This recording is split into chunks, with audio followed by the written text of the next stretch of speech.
Go home, you broke, jobless old lady. Why did you come on this trip for free? I was utterly disappointed with my family, as usual. I'll show you all what hell looks like. Deciding to take action against them while enjoying some alone time away from my family, my brother called me. Hey, what did you do, sis? Allow me to introduce myself. My name is Lucy, a 30-year-old office worker. I've been dating someone for about 3 years now. His name is Alan, a true gentleman who treats me well and cares for me deeply. We initially met in college, where he was my senior, and I often sought his advice whenever I had work-related concerns or personal issues. Each time, he listened attentively and offered sound advice. After becoming working adults, we continued to meet up regularly. One day, he confessed his feelings, and we started dating. Since then, our relationship has been going smoothly, and we've been enjoying our time together, contemplating marriage in the near future. Then, one day, Alan proposed to me. Lucy, I want to spend the rest of my life with you. Will you marry me? Yes. And so we decided to get married. We immediately informed our families about our engagement. Nice to meet you, I'm Lucy. Oh, we finally meet, huh? I've heard so much about you from Alan. You're just as cute as he said. I don't know about cute. Go on, have some confidence. Come in, come in. Thank you. Alan lost his father a few years ago, and now only my mother-in-law-to-be lives in his family home. I was anxious about whether I'd get along with her, but she's turned out to be incredibly kind and wonderful. We had a delightful conversation over tea and snacks. Lucy, you're such a wonderful person. I'm so happy you're going to be Alan's wife. Mother-in-law showered me with compliments, something I wasn't used to, leaving me a bit flustered. I'm looking forward to your wedding. See you, Mom. Thank you for today. The meeting ended on a positive note, and I felt relieved. But next, I had to introduce Alan to my family, a thought that instantly brought me down. The reason is, I don't really like my family. The root cause lies in how my parents treated me since I was a child. Both my parents excelled in sports. Mom was into track and field, and Dad was a soccer player. They were so good that they got into college on athletic scholarships, and naturally, they expected their children to excel in sports as well. However, I didn't have the athletic ability they hoped for. My parents always wanted me to excel in something, so they had me try out various sports.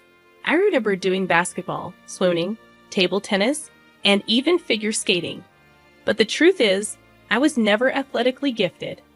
I was average at best, and that wasn't sufficient to gain acknowledgement from my parents. They were clearly frustrated.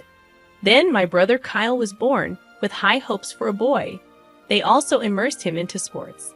Turns out, Kyle had a knack for soccer. When the local youth coach identified his talent, my parents were thrilled and shifted all their attention to Kyle. Kyle is truly a genius. Our child is definitely something special. Their words implied that I was the exact opposite. A disappointment. They favored Kyle in everything and acted like I didn't matter. Even as I grew older into middle and high school, they never paid me any attention. I focused on my studies and excelled, but they dismissed my efforts, saying being good at studying is meaningless. When I wanted to go to college, they told me they couldn't afford it, so I used scholarships to get by. Meanwhile, Kyle continued to excel in soccer and even got into high school on a soccer scholarship. My parents were ecstatic. He's definitely going pro. We can do anything for Kyle. Growing up so adored, Kyle started to look down on me. Lucy, you're such a loser and a jinx. Even Mom and Dad don't like you. If you aren't here, they could invest more in me. You're such a burden. Kyle would often insult me like this, and my parents never corrected him. You really are a burden. Wasting money on you is what they mean by unnecessary expenses. Hearing this from my own family crushed my self-esteem. I managed to get into a decent college and landed a job at a well-paying company. But my self-worth remained low, and my achievements were always overshadowed by Kyle's successes. He got into college on another soccer scholarship, and my parents were even prouder than ever. By then, I was already working and struggling to pay back my student loans. Kyle was still living at home, showered with love, attending college and playing soccer. But the path to becoming a pro wasn't easy. In the end, Kyle couldn't go pro and had to find a job. Still, my parents were proud, and Kyle continued to live happily at home. Every Christmas, when relatives gathered, my parents forced me to attend. They introduced me as their disappointing daughter and Kyle as their pride and joy. But Lucy is doing well and has a stable job. Even when relatives said that, my parents would brush it off. Seeing this, I was always disheartened. At some point, I stopped participating in Christmas gatherings. I ceased attending family gatherings and felt apprehensive about introducing them to my fiancé, Alan. Despite being aware of my family's attitude, Alan still desired a family meeting. After years of hesitation, I made the decision to return home. I called Mom to share the news, but her response lacked warmth or inquiry about how I was doing. It was disheartening, considering it was my first contact with her in several years. I'm getting married, and my fiancé wants to meet the family. Can we arrange that? I asked tentatively. Why should we go through such trouble? Just get married on your own, Mom replied coldly. Her response left me disappointed. Then I heard Kyle's voice in the background. Mom, who are you talking to? It's Lucy. She wants to have a family meeting because she's getting married, Mom explained. Really? Sounds fun. I want to see how lame her guy is. Let's invite them, Kyle chimed in. If Kyle says so, then fine, Mom relented. All right, you can come for the meeting. Feeling a mix of emotions after overhearing their conversation, I decided to visit my family on my next day off. Alan warned me to be prepared for the possibility of them treating us poorly. Yeah, I get it. But if that phone call was any indication, you've got quite the family, huh? Alan remarked. This isn't a joke. I've had a tough time with them. Sorry, but if we're getting married, I want to meet your family. We'll make it quick and leave, okay? I replied. And so we drove to my family home. No one answered the doorbell, so I used my key to let us in. As we entered the living room, I saw my family sitting on the sofa. I was surprised to see an unfamiliar young woman there, but I decided to proceed with introductions. Hi, everyone. It's been a while. This is my fiancé, Alan. Nice to meet you all, I said, introducing him. My family's reactions were unexpected. Wow, I thought Lucy would bring home some boring, unattractive guy, but you're actually decent. Kyle commented rudely, causing even Alan to chuckle awkwardly. Kyle, who's that woman next to you? Your girlfriend. I inquired, annoyed that Kyle had brought an unrelated woman to a family meeting we had scheduled in advance. She's my wife, Mia. We've been living here since we got married. Kyle dropped the bombshell. Wife? I was so shocked. My eyes widened. Wait, you got married? Yeah, last year. I had no idea. Kyle responded nonchalantly, while Mom looked annoyed at my reaction. You're so nosy. It's none of your business if Kyle got married. I was stunned to learn that Kyle had gotten married without informing me. Frozen in disbelief, I absorbed this shocking news until Dad addressed Alan. I'm not interested. But what do you do for a living? You're marrying Lucy, so it can't be anything impressive. But let's hear it, Dad remarked, pulling me back to reality with his words. I couldn't allow them to belittle my fiancé. Clenching my fists in anger, Alan gently restrained me. I apologize for the rudeness. Here's my card. Alan handed his business card to Dad, who initially looked dismissive, but then widened his eyes. You're a lawyer, Dad exclaimed. Mom, Kyle, and Mia were also surprised. Wow, this is amazing. Elizabeth, get some tea for our guest. Right, I'm on it. Wow, a real lawyer. So cool. The attitude of my family changed instantly. Lucy's fiancé would be a lawyer. You should have told us sooner. Is your salary really high? Buy me a designer bag for my birthday. Mia's audacity was surprising, especially considering it was her first meeting with Alan.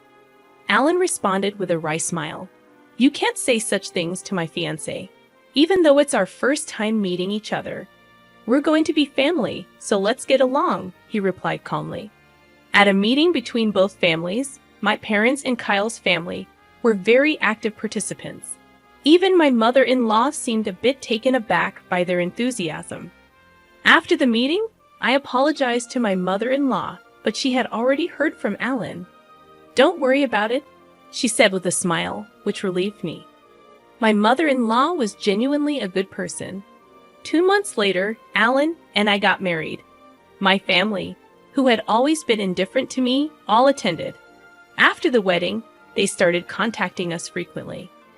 Why don't you two join us for dinner sometime? We know a great restaurant, Mom would say over the phone, her voice full of enthusiasm.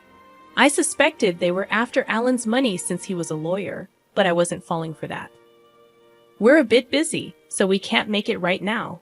We'll let you know when we can, I replied cautiously. All right, we'll be waiting. We're free anytime, Mom said, her voice full of enthusiasm. I was thoroughly disgusted by their lack of genuine care for me. It was clear they only wanted to exploit my marriage to a wealthy man. After not contacting them for a while, Mom called again a few months later. When are you going to join us for dinner, Lucy? She asked in a cloying voice. Sorry, we're a bit busy, I replied, ready to hang up. But then Mom continued. We're planning to celebrate my half-century birthday. Your father and I did raise you through high school, you know. It wouldn't hurt to show some gratitude. I could sense her growing impatience for us to treat her well, but she had a point. I had paid my own way through college, but my parents had supported me until then. Maybe it was time to show some gratitude. As Mom turned 50, she invited us to join the celebration. All right, we'll join the celebration, I agreed reluctantly. Really? We're planning a family trip, so come along, Mom exclaimed with excitement. A family vacation, huh? I wasn't thrilled about it, but then I thought it could be a chance to spend some quality time alone with Alan. When I mentioned it to Alan, he agreed, so we decided to join the family trip. When I told Mom, she was ecstatic. Could you handle the reservations? I'll send you a bunch of URLs for hotels and plans, she said eagerly. Reluctantly, I checked them out. They were all for luxury hotels and high-end restaurants. How extravagant did she plan to be? I was annoyed by my family's endless demands, but figured this might be a one-time thing, so I went ahead with the bookings. When I called to say the reservations were complete, Mom was overjoyed. I can't wait. Thank you, she exclaimed. Finally, the day of our half-century family vacation arrived. We planned a trip to Florida. We boarded the plane, and everyone seemed excited. Both my parents and Kyle's family seemed to be having a lot of fun. Upon landing, Alan and I told the family we'd go our separate ways. They tried to get us to shop for souvenirs with them, but we dodged that bullet and went off on our own. We agreed to meet up for dinner at the high-end restaurant we had booked. Time flew by as Alan and I enjoyed seeing the sights, and then we arrived at the restaurant where our parents and Kyle's family were already waiting. You're late. Well, we still have 10 minutes until our reservation, Mom said. Suddenly, Mom and the others changed their tone. We weren't talking to you. Well, we have business with Alan, not you. Thank you for covering the cost of this fancy dinner and hotel stay, they remarked. Alan was confused, and Kyle and the others turned to me. You're done here, Lucy. You don't deserve any of this, you parasite, they shouted. What are you talking about? I asked in confusion. Go home, you jobless loser. What's your deal coming on this trip for free? Their words stung deeply. I was utterly disgusted by my family's behavior. It became evident that they intended to exclude me from the start. You'll regret this, I whispered to Alan. Fine, I'll leave now, I said aloud. Our parents and Kyle's family looked smug as they entered the restaurant with Alan. Quickly, I made other arrangements. Fortunately, a good hotel had a cancellation, so I booked a room and checked in. I relaxed in the lounge with a great view, sipping coffee when Kyle called. What did you do, Lucy? What do you mean Alan's gone? He interrogated. I have no idea, I replied calmly. He's usually clueless but sharp when it matters. Sure, but it's no big deal. I told him I'm staying at another hotel, so he should join me. You're kidding. Alan left before the food arrived and never came back. We had to pay the bill, Kyle explained. Well, it's Mom's special celebration, isn't it? I retorted. Shut up. You'll get the bill later, Kyle snapped before hanging up. Soon after, Alan arrived at my hotel grinning. Did it work? Were they mad? He asked eagerly. Yeah, they were furious. They're hopeless. You were going to pay for everything, and they still acted like that. I explained, watching as even Alan was dumbfounded by their behavior. We shook it off and enjoyed a meal at the hotel's upscale restaurant. Returning to our room, we relaxed and woke up refreshed the next morning. We got up and enjoyed some sightseeing. We didn't want to fly back at the same time as our parents, so we changed our flight to an earlier one. While waiting for our flight, Mom called, furious. Hello, what's up? I thought you didn't need me for anything, I answered. What's the meaning of this? Why is the hotel bill due at checkout? That's not how I made the reservation. Don't joke around. We can't afford $11,000 per person. If you enjoy the luxury, you should pay for it unless you want to get arrested. Stop it. You're so arrogant for a parasite. You're the one who needs to stop. She ranted angrily before I ended the call. I had planned to cover all the expenses for this trip as a gesture of gratitude for all the years of support you've given me. But you messed up by kicking me out, I expressed, a hint of disappointment in my tone. Wait, you were going to pay for all this? Mom's voice betrayed her surprise. That's what I've been saying. There's no way you could afford that, Dad interjected skeptically. Don't underestimate me. I work at the headquarters of a major corporation and even serve as a manager. I earn significantly more than Dad and have substantial savings, I explained firmly. Really? Mom was left speechless. But at that moment, it didn't matter anymore. I had decided to cut ties completely. I have to board the plane now, so goodbye, I declared, feeling the need to sever the conversation. Wait, hold on. Mom's voice trailed off as I hung up and promptly blocked all their numbers. Luckily, they didn't know where we lived or worked, so they couldn't show up unannounced. However, my foolish family decided to storm the law firm listed on Alan's business card. They caused a scene, demanding to see Alan and disrupting business. Kyle even broke some office equipment, leading to their arrest. After splurging on the family trip, they now had to pay damages and fines. Both Dad and Kyle were fired from their jobs, and now they're all working part-time jobs, living in poverty, and constantly fighting. Talk about getting what you deserve. Meanwhile, Alan and I continue to live happily. I'm pregnant, and we recently celebrated the birth of our beautiful daughter. With my mother-in-law, I plan to cherish my family, Alan, my mother-in-law, and our daughter, and live a joyful, fulfilling life.